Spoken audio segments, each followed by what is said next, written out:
pense aussi par rapport à aide alimentaire yi nga xam ne mun nañu wax ne état bu Sénégal wax na tamit avec ces chiffres 69 milliards de francs CFA pour 1 million de ménages sur une population de 15 millions d'habitants nga xam ne avec le coronavirus dañoo gis émerger de nouveaux types de pauvres parce que su ma nee de nouveaux types de pauvres Sénégal mun nañu wax ne carrément économie bi yëpp informel bi moo ko ŋànk léegi nga gis ne carrément ceux qui travaillaient dans l'informel bi doon gagner 5000 francs léegi ils peinent même à avoir 500 francs du coup ñoom si ban base dañuy jël pour recenser ces 1 million de ménages ça pose problème aussi. loolu difficulté la l'idée elle est bonne mooy li ma wax léegi rek ne accompagner nit ñi ci contexte bi soxlawul sax nga naan yëkkati naa nangam. agiral rek nit ñi gis waaw agiral nit ñi gis. soxlawul chiffres yi ñu def ay éléments de langage ku ne fu ñu dem taxaw ne dégager nañ nangam arrêtons ça nous sommes en état d'urgence ci benn guerre sanitaire bu ñu nekk soxlawuñu politique fii ñu toll nii li ñu soxla mooy nit ñi soulagé wu ci lii ba jàll ci leneen parce que Covid bi dafa ñëw fekk ñun dañoo amoon ay yeneen Covid sax yu tuddul Covid tey jii dama lay jox benn exemple xoolal yeneen pathologie yeneen feebar yi nga xam dañ daan rey lu bari Sénégal mais tey jii imagineel ñi nga ci xam ne amuñu woon fu ñu fajoo fu dul hôpitalu Fann nga xëy ñu ne la léegi tëj nañ Dakar même bu fekkee nee nañ autorisation nit ki mën na ko am mais autorisation moi j'en sais quelque chose pour am ko yombul surtout bu fekkee ne yaa ngi dëkk fu sori ci Sénégal nan ngay def ba jot ci préfet rek c'est un problème nan ngay jot ci ba mu diligentel la comprendre sa feebar comprendre ne fii nga war a ñëw c'est un problème yombul c'est ça la vérité am këyit Sénégal moo gën a jafe jot ci kilifa Sénégal moo gën a jafe yaa ngi dégg donc imaginez ñooñu ñëpp nekkoon te fii tout horaire yooyu nga daan gis yëpp ñuy xëy di ñëw Dakar ay malade lañ daan indi ñooñu tey lan lañ leen préparel ñooñu soxlawuñ dégg ay 69 milliards ak yooyu de ñoom li ñu soxla dégg mooy ndax ñun suñu rendez-vous dinañ ko mën a def. te aide alimentaire boobu man ñu ngi ko répartir parce que déjà danaa la 10 litres d'huile ñaari saako ceeb 5 kilos pâtes alimentaires donc en fait est-ce que c'est sérieux dans un pays am nañu ko où les gouvernants où nga xam ne carrément le bas peuple moo la élire nga. man daal xam nga luñ ciy jàngate. ça respecte rien du tout. xam nga luñ ciy jàngate mooy nañu bàyyi waxu. loolu nga xamante ni moom la ñu bëgg tubaab yi di ñu gërëmee. waaw naan ko taux de croissance bi toll na nii taux de croissance Sénégal dëgg tey mooy lii réalité bi. c'est ça ça a mis à nu tout sunu niveau de développement mooy réalité bi xawma nan lañ ko tuddee xawma nan agence la tudd waaye mooy lii nii. waaw yaa ngi dégg donc loolu mooy les véritables questions yi nga xamante ni aussi dañ ko war a aborder. avec cette pandémie là waaw loolu mooy la réalité loolu moom mooy la réalité la triste réalité c'est-à-dire que jàpp naa ne bu ñu jógee ci lii moom rien ne sera plus comme avant man jàpp naa loolu. en tout cas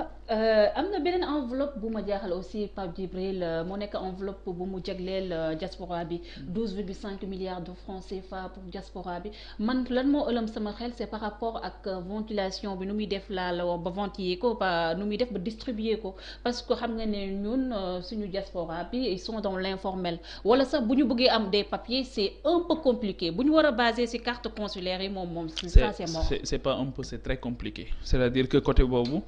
ñi nga xamante ni yëpp dañu am présence aujourd'hui ci espace public di wax nit ñi di leen déglu muy yow muy man li ngay jot ci ñu lay bind man diaspora musuma bindee musuñu ma contacter ni ñu ma contacter ci jamono ji musul am njàqare bi rëy na ñoom ñaari njàqare lañ boole mooy am na njàqare pour seen réew waaye am na njàqare pour seen bopp ci seen wér-gu-yaram déjà ndax lii di raam ndax dina leen dal wala déet beneen bi mooy sa barab ba nga doon liggéeyee tëj na donc alors que yow sax xëy na yaa doon dundal ñu nekk fii c'est un problème est-ce que loolu ñuy distribuer da nga koy jox ñi mu doon jox fii ñi mu yoroon te loolu moo gën a pertinent wala ndax da nga koy jox moom ma nga xamante ni moo ko soxla woon su fekkee ne kooku dafa nekkoon ci clandestinité nooy xamee existence am. nooy xamee fu mu nekk nooy xamee ci lu mu nekk. ñan ñooy les interlocuteurs crédibles est-ce que association yi la parce que foofu aussi problème am na fa. parce que da ngay gis ñaari nit yu ñëw daje ne association lañ. fekk nga jël ñaari nit ñee nekk association nekk 300 personnes nga yemale traitement bi. jox kii 20 millions par exemple jox kii 20 millions alors que kii ñaari nit rek la. ay businessman lañ. yaa ngi dégg business aussi dafay am dans ces genres de situation moo tax il faut faire très attention am na ñoo xamante ni buñ déggee ne xaalis jóg na seen fit dafay dem te bañuñu ci dara comme nan lañ mën a concevoir ci Sénégal tey thermoflash yi nga xamante ni 25000 la doon jar ñu koy jaay tey 100 non démb 103000 gis naa ko plus de 100000 ay thermoflash yoo xam 25000 la ñu wax ne loolu doon jar en temps normal te loolu sénégalais loolu moo tax l'homme est le loup de l'homme. L'homme est un loup pour l'homme au lieu que mu war a nekk un remède pour l'homme c'est un loup pour l'homme loolu ñun war nañu am gàcce gu rëy ci ñun war nañu am benn yeddaange bu mag a mag ci ñun foofu la ñu toll nga jël masque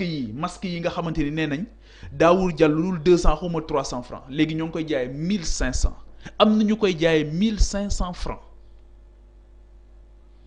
Qu'est-ce qu'on veut? Qui régule dans ce pays? Finalement, chacun fait ce qu'il veut. lii dafa mettre juste à nous nos mauvaises habitudes rek. En plus Pape Djibril am na beneen affaire bu am par rapport à la diaspora parce que nit yi bu ñu déggee diaspora rek dañuy seen xel day dem si ñu nekk Europe mais diaspora bi c'est pas seulement ceux qui sont en Europe ou bien aux États-Unis Gambie sax Mali diaspora bi si biir diaspora bi tamit moo am ay étudiants. Ça aussi ça pose problème. Je suis totalement d'accord c'est-à-dire que pour man liggéey bu rëy la du bu ndaw de. te ñoom liggéeyu recensement boobu ñun la difficulté que la diaspora a toujours eu. Man c'est une question boobu dama ko poser à chaque fois que ma rencontrer secrétaire d'État wala ministre en charge des Sénégalais de l'extérieur c'est une question boo xam ne dama ko poser tout le temps mooy le recensement. te quelques rares personnes yoo aussi. Le ventre mou jusque-là ça a été le recensement.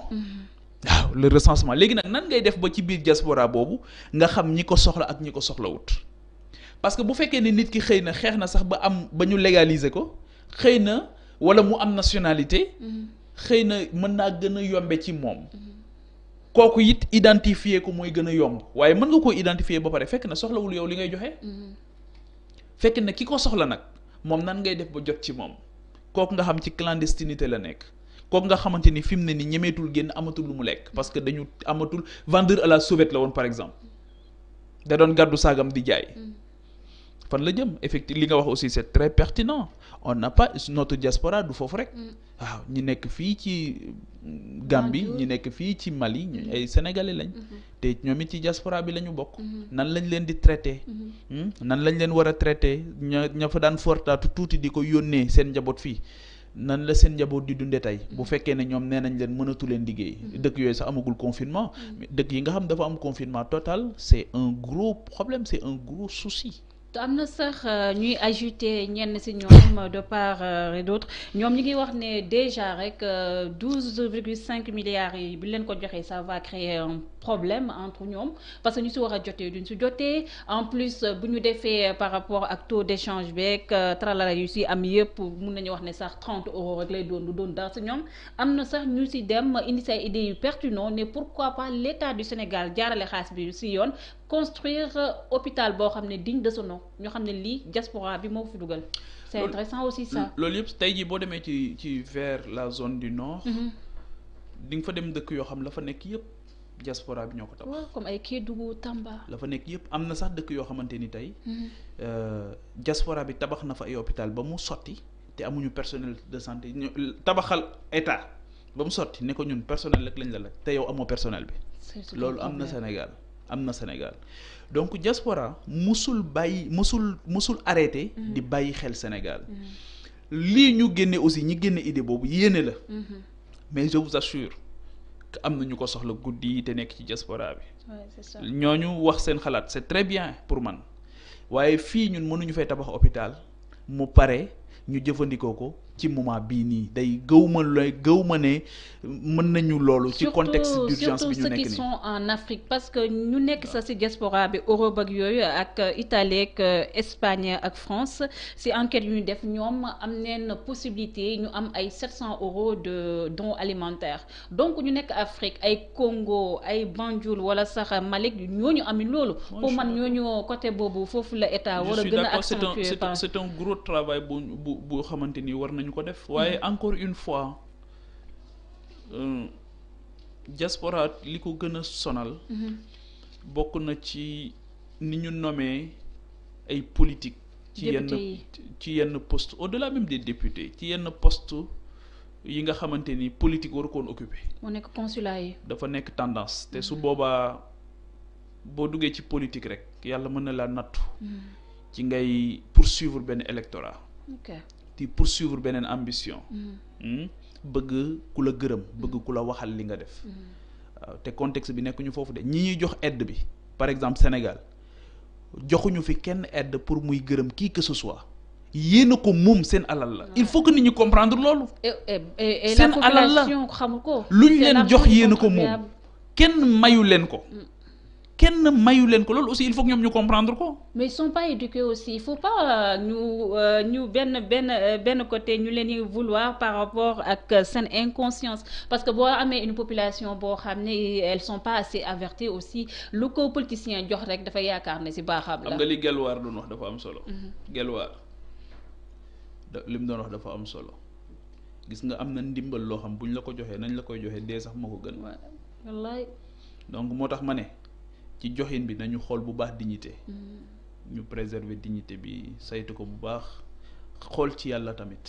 waaw tappale moom baax na ci jamono ju ne waaye baaxul ci jamono ji Covid de Covid du baale tappale de. Juste rappeler aux internautes qui nous suivent un peu partout sur notre page Facebook Sénégal 7 ou bien sur notre page YouTube yéen a ngi seen édition spéciale Covid-19 et je suis avec Pape Djibril Fall de la TFM Pape Djibril dafa mel ni Covid-19 bi am na beneen message boo xam ne jox na ko président de la République par rapport ak nu mu loon jël rek marché yi di loon ko jox entreprises yi nga xam ne ce sont des entreprises étrangères parce que dañuy gis ne carrément des entreprises comme la Sonatel bien vrai que mun nañu wax ne teg na tànkam bu baax fii suñu réew gis nañ ne mu joxe 2 milliards de francs CFA.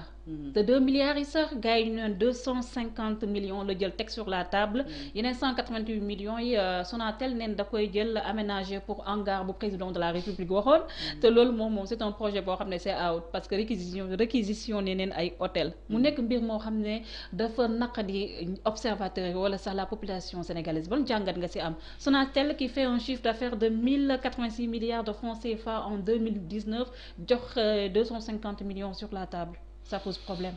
waaw mais dafay wax nga dëgg ne dafa war a poser waat beneen question xam nga question bi muy poser mooy ndekete jamono dina toll foo xamante ni kenn ku ci nekk sa bopp rek nga mën a compter. waaw tey jii est-ce que da ngay mere ñoo xamante ni yow yaa leen jox lépp moomoo leen jëndoo leen nga ne leen nag tey ngeen defal ma loo xamante ni seen mbaax rek laay yaakaar.